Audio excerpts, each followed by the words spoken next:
Selamünaleyküm okuşlar oturabilirsiniz. Okuşlar sınıfta tügeliniz var. Жарысы оқушылары сыныпта түгел болса, онда сабағымызды бастамас бұрын психологиялық ахуал тудыру мақсатында сәлемдесу тренингін өткізіп жіберейік оқушылар. Топқа тұра қойыңыздар, ортаға шығып.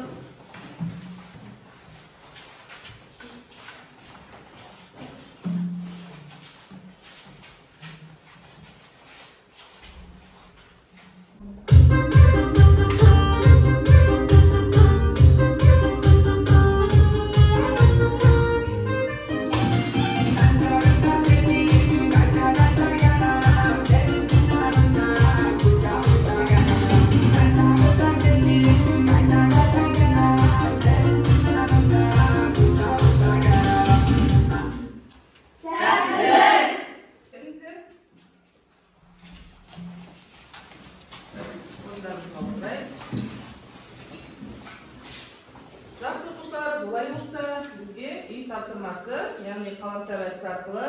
Мына жерде сіздердің қаламсаптарыңыз. Мен қазір қаламсапты көрсетем. Бұл қаламсап кімдікі? Орныңыздан тұрып үй тапсырмасына жауап бересіздер. Тамыр дегеніміз не? Тамыр дегеніміз ол топырақтан заттарды сіңіру ол. Гүлдің өсімдіктің басты мүшесі болып табылады. Мынау кімнің қаламсабы? Тамыр аймақтарын өсіру, өткізу, сору аймақтарын. Бұл кімнің қаламы? Тамыр оймақшысы қорғаныс қызметін атқаратын жағын ұлпасына қызмет етеді. Жақсы. Мынау кімнің қаламсапы? Сору аймағы дегеніміз топырақтағы еріген заттар мен суды сіңіруге арналған басты аймақ. Оқушылар, бүгінгі сабағымыздың тақырыбы, дәптерлерімізді ашайық. Тақырыбымызды жазайық. Жаңа тақырып жапырақтың құрылысы мен қызметі. Жапырақтың құрылысы мен қызметі.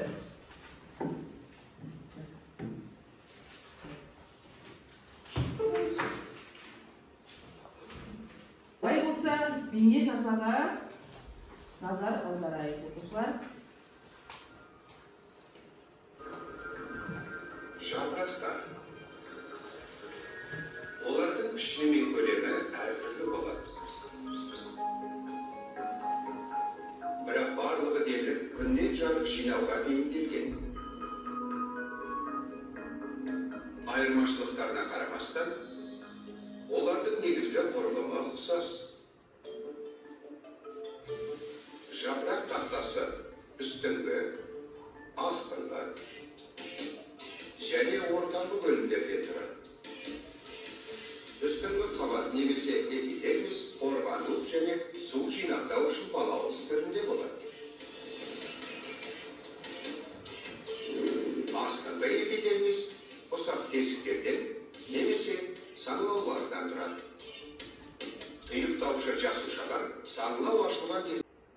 Жақсы оқушылар, бейне жазбаға назар аударып қарадық, иә? Не түсіндіңіздер? Құрылысы, қызмет.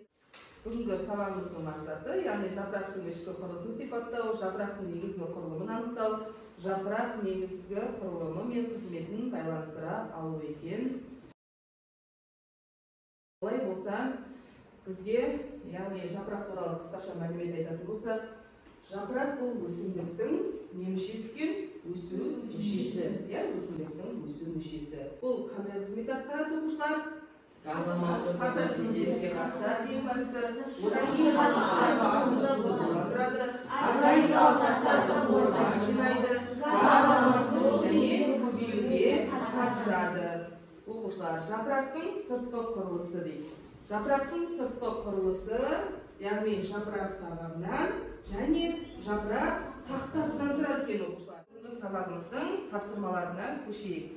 Бұл жерде кластер әдісі 3 топқа, яғни бірінші топ сіздерге оқушылар өсімдік ағзасында жапырақтың қызметі, екінші топ жапырақтың ішкі құрылысы, үшінші топ жапырақта заттардың тасымалдануы, яғни топпен жұмыс. Топпен отырып, бірігіп жазамыз оқушылар.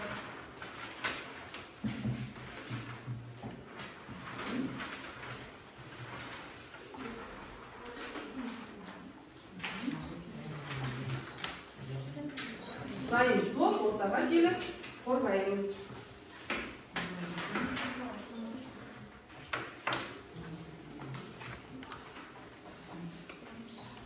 Бірлесіп орындаймыз оқушылар топпен. Бірлесіп топпен жұмыс жасаймыз, бірлесіп. Бірінші топ сіздер. Өсімдік ағзасында жапырақтың қызметі. Екінші топ сіздер. Жапырақтың құрылысы. Үшінші топ сіздер. Жапырақтың заттарын тасымалдау.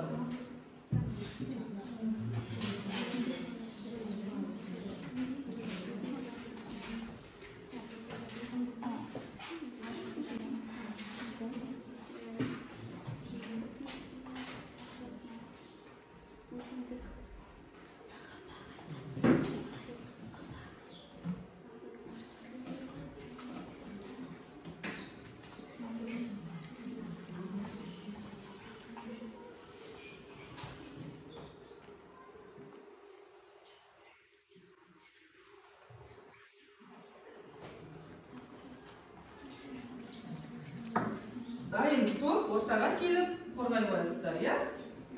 Топпен бірлесіп жұмыс жасаймыз оқушылар.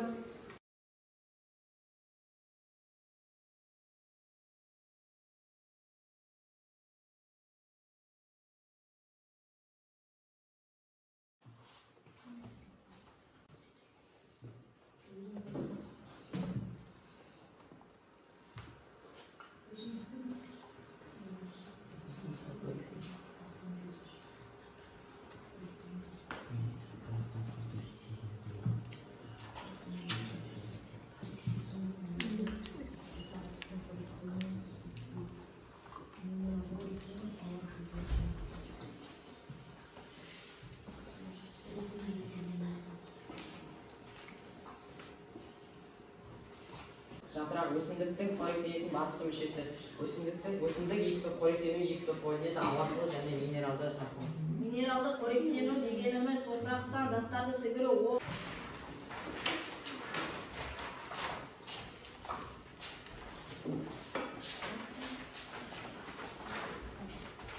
Жапырақтың ішкі құрылысы.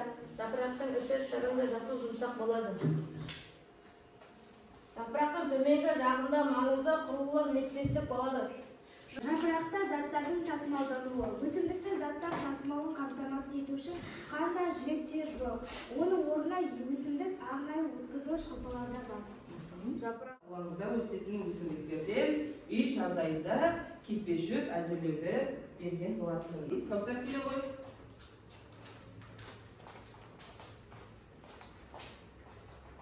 Қай өсімдіктің кетпе-шөбін әзірлеу? Бұл менің дайындаған кетпе-шөбім.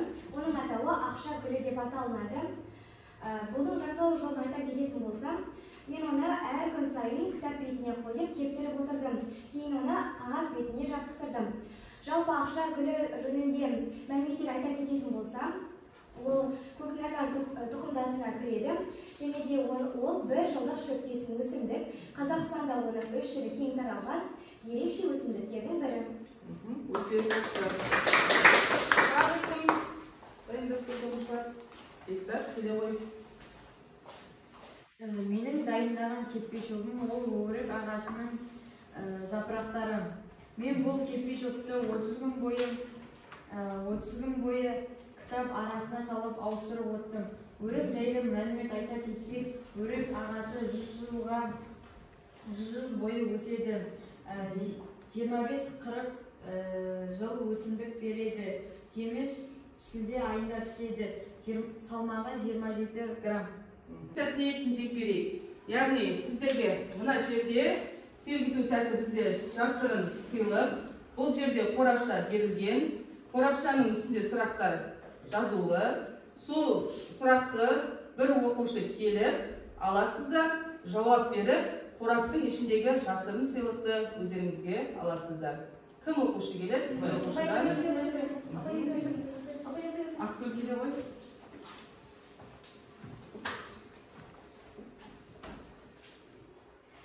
Жапырақтың қабықшасы қорғану қызметін атқаратын ұлпанада бұл ұлпа бізде жағымпаздық аталады. Өте жақсы дұрыс па болса? Олай болса, мынаның ішінде сыйлық жасырылған, сол сыйлықты Ақгүлге қандай шоколад сертификаты шығыпты? Жақсы. Өмірі құтты. Ақгүл. Тағы. Ерсұлтан. Минералды қоректену дегеніміз не? Минералды қоректену дегеніміз ол топырақтан өзіне керекті заттарды сіңіру. Дұрыс па? Жақсы оқушылар, Ерсұлтан сізге? Жақсы, Ерсұлтанға қылшылы қылыштар. Бұл сұрада Ерсұлтанға 1 балл, яғни баға қойылады. Тағы кім келеді оқушылар? Кәусар келе ғой.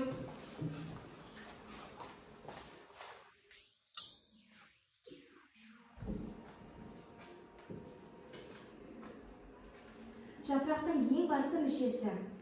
Жапырақтың ең басты мүшесі ол өсімдіктің қоректенетін басты мүшесі деп аталынады. Жақсы.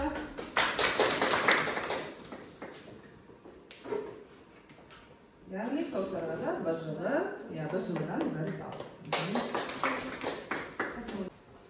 Өсімдіктің қоректену типін анықтар. Минералды және ауа арқылы. Өсімдіктің қоректену типі минералды және ауа арқылы. Жақсы. Келесі тапсырмаға кезек берейік. Бұл жерде өрмекші тура әдісі топтасып тұра қояды оқушылар. Бүгінгі сабақ бойынша бір-біріне сұрақ қойылады, өрмекші топтасып.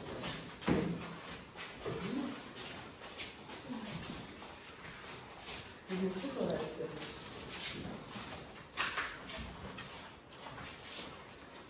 Мен сұрағымда Ерсұлтанға қоямын. Жапырақ неше топқа бөлінеді, оларды атап. Жапырақ 2 топқа бөлінеді, жай жапырақшы және күрделі жапырақшы алып қойылады. Мен сұрағымды Тайнургенге қоямын. Өсімдіктің қоректену типін ата нешеге бөлінеді? Минералды қоректену, ауа арқылы қоректену. Мен сұрағымды Бектасқа қоямын. Жапырақтың ішкі құрылысы нешеге бөлінеді? Жапырақтың ішкі құрылысы 2-ге бөлінеді. Мен сұрағымды Динаға қоямын. Жапырақтың ішкі құрылысын ата. Негізгі фотосинтездеуші ұлпа жасуша паренхимасы. Мен сұрағымды Әділге қоямын. Жапырақ дегеніміз не? Жапырақ өсімдіктердің басты 3 мүшесін ата. Мен сұрағымды Ақгүлге қойғым келеді.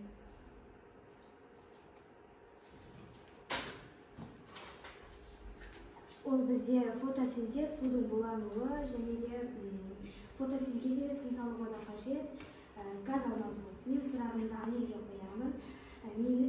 Минералды қоректену дегеніміз не?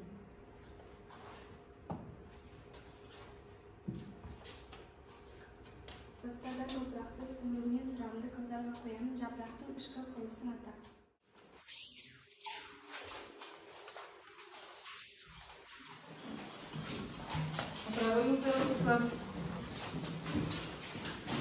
Жақсы оқушылар, олай болса, бүгінгі сабақты бекіту мақсатында, яғни ертең микрофон әдісі, бүгінгі сабақ бойынша өз ойларыңызды әр топтан жеке шығуға ұмтылыңыздар.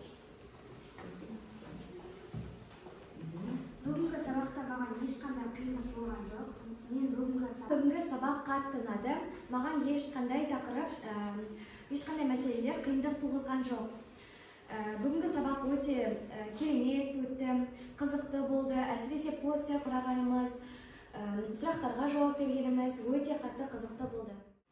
Маған бүгінгі сабақ қиын болған жоқ. Бүгінгі сабақ мен үшін өте қызықты өтті. Оқушылар, бүгінгі сабақта белсене қатысқан оқушыларды бағалап жіберейік. Кәусар 10 балл, Ақгүл 10 балл, Ерсұлтан 9 балл, мына жерде Анелге 9 балл, Бектас 9 балл. Жақсы, осымен сабақ аяқталды оқушылар. Үй тапсырмасы жапырақтың құрылысы мен қызметі туралы мәлімет іздеп осы түсінікке айтып келесіздер. Сау болыңыздар оқушылар. Сау болыңыз.